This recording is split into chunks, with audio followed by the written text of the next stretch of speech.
and we would move to understanding the opportunities for India's services in the global markets. For that, we have with us High Commissioner of India to Australia, His Excellency Mr. Manpreet Vohra, joining us virtually and sharing with us the opportunities for India services in Australia. Well, thank you and namaste, good day, good afternoon to everybody from Canberra.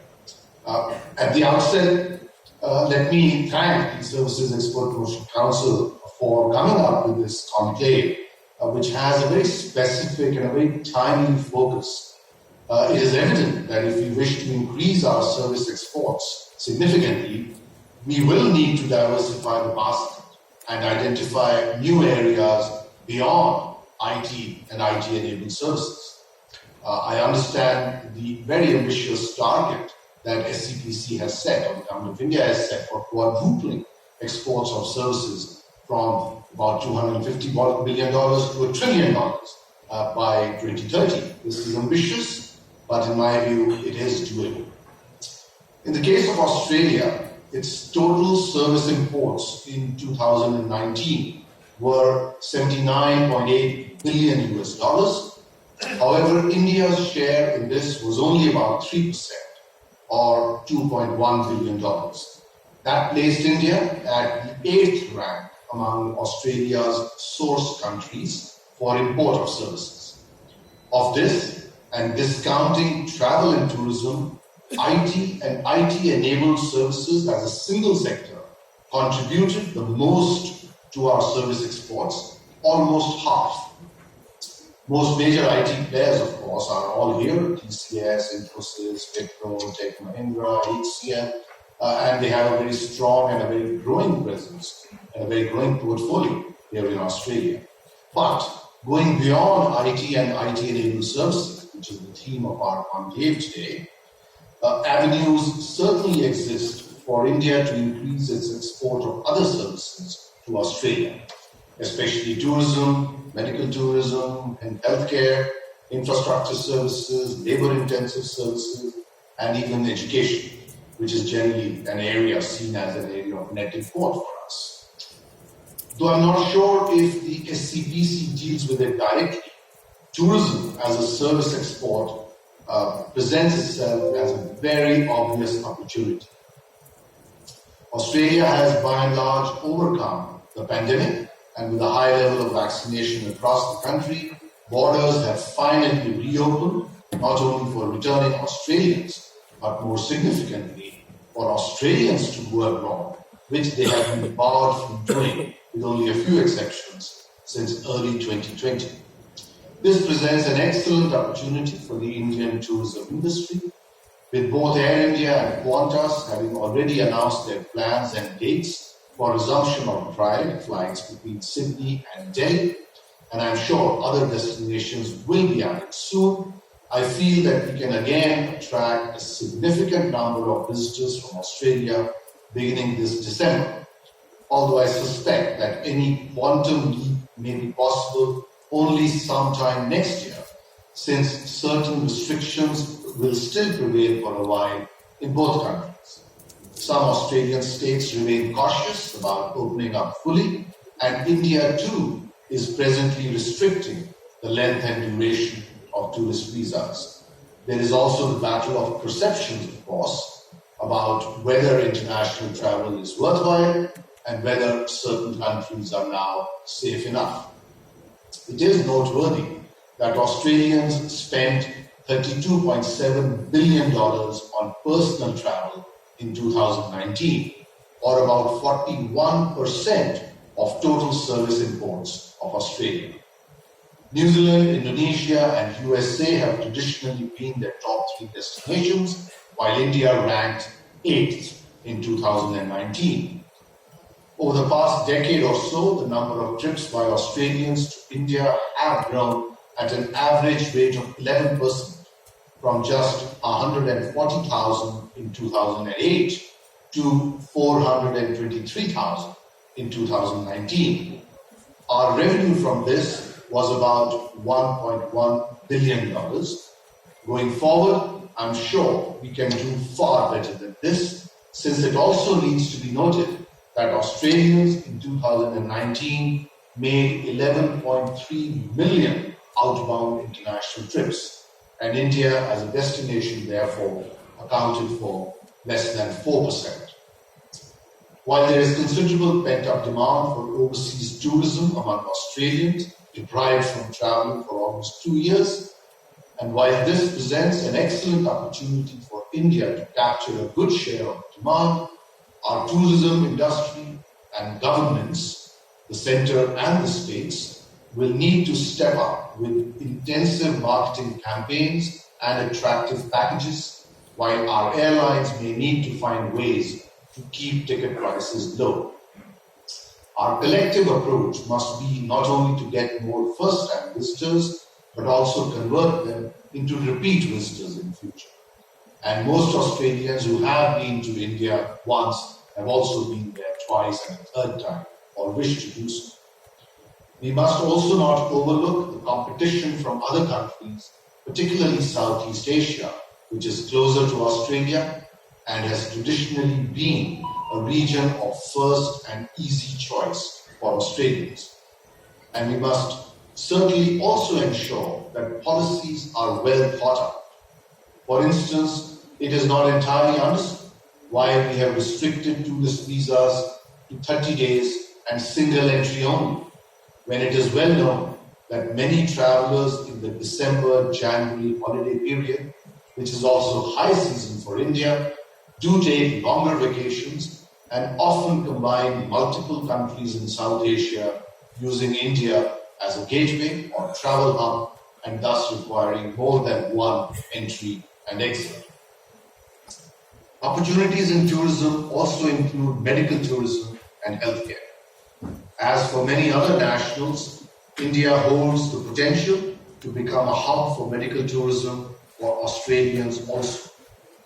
Australia has advanced medical facilities, but the high cost of quality treatment, especially for dental and elective treatments, as also cosmetic surgery, coupled with long waiting periods and rising costs for insurance premiums, makes sense for an Australian to explore these treatments overseas.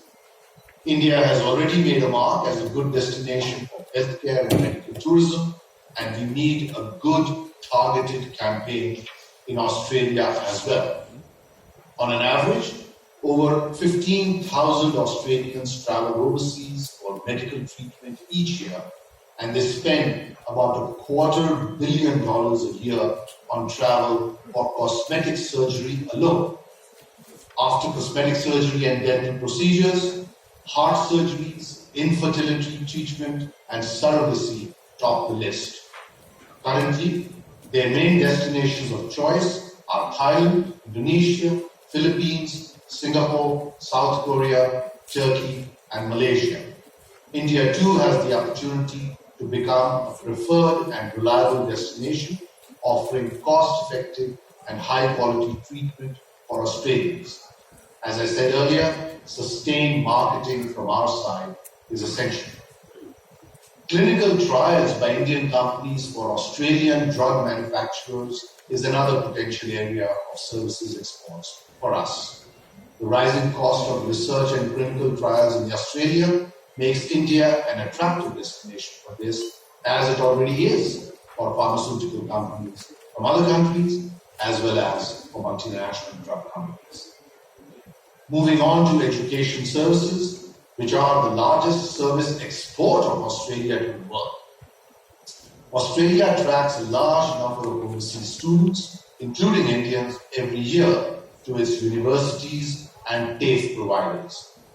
In recent times, as a result of both our domestic push to ramp up the scale and quality of our vocational training and our new education policy, we have been trying to get Australia to look at India beyond just a source for students and consider it as a long-term investment opportunity. There is scope for Australian universities and other education providers to establish their overseas campuses in India on their own or as joint ventures with Indian partners. Such investment can lead to Indian students receiving Australian degrees and qualifications even while staying in India. Equally important is the opportunity that these campuses will also attract more third country students to India and will, in effect, lead to enhanced educational exports of India. I also believe that Indian companies who have done so well in recent years delivering online education must now seek to venture forth to other markets, and why not Australia as well, and become truly global edtech and e-learning players. As for infrastructure services, I would like to highlight that the Australian government has announced significant investments of over $70 billion till 2030 to improve infrastructure and connectivity. In a recent interaction, Australia's Minister for Trade, Tourism and Investment, Mr. Dan Tehan, personally highlighted opportunities for Indian companies in these infrastructure projects, which include railways, airports, freeways, and highways, etc. There are also large investments, both public and private, on the anvil in Australia in the field of renewable energy, mining and processing of critical minerals, and in setting up green hydrogen production facilities. Indian entities offering consultancy, construction, design, and engineering services should explore all these possibilities. India should also explore how it might seize a significant share in new maritime transport services that will be required for carriage of large amounts of hydrogen that are expected to be produced and exported soon from Australia to other parts of the world. As for opportunities in labor-intensive services, it is estimated that there will be a shortage of over 2.3 million workers in the Australian labour force by 2030. Many of these shortages already exist, for example, in the healthcare, agriculture, mining, and facility management sectors, some particularly acute in specific parts of Australia. These shortages can be met to a considerable extent by India's extensive workforce. To achieve this, among other things, easier mobility partnerships and agreements are important, and we are working with Australia on these Mode 4 issues. Finally, for rapidly growing Indian diaspora in Australia, almost 750,000 already, they offer huge scope for the export of more entertainment services from India. In conclusion, let me say that there is considerable optimism and enthusiasm in the air when we talk about the India-Australia relationship today. There are frequent high-level exchanges and high comfort level between the political leadership and among officials. An ambitious recent announcement was made by Honourable Commerce Minister Shri Piyush Goyal and his Australian counterpart, Minister Dan Tehan, to conclude a comprehensive economic cooperation agreement, or an FTA, by the end of 2022, with an interim agreement by the middle of this December. The DGFT has just a few minutes ago spoken about some of these negotiations that are ongoing. The India-Australia CECA could be a game changer in boosting trade with Australia, not only in goods, but also in services. Thank you once again for this opportunity, and may I convey my best wishes for the festive season and for the new year to all our service exporters. Thank you. Jai Hind.